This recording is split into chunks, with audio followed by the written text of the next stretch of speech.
আবার এসেছে bachelor point season 5। আর এবারেও কি আমাদের প্রিয় শিমুল শুধু মারই খেয়ে যাবে? এই যে দেখছস, এখন কত রিয়েল এক্সপ্রেশন দিছিস তুই।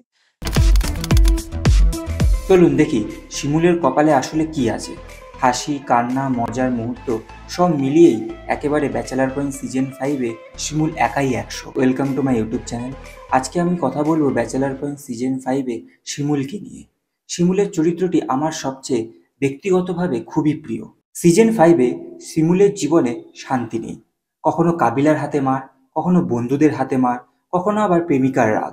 সব মিলিয়েই চলছে তার জীবন। বেচারা শিমুল সব সহ্য করে যায়, কিন্তু এবার কথা হচ্ছে সে কি একটু সুখ পাবে, নাকি এবারেও কাবিলার হাতে মার খেয়ে যাবে? অনেকেই ভাবছে এই সিজনে শিমুল কি একটু বুদ্ধিমান হবে, নাকি আগের মতোই বোকা থেকে যাবে।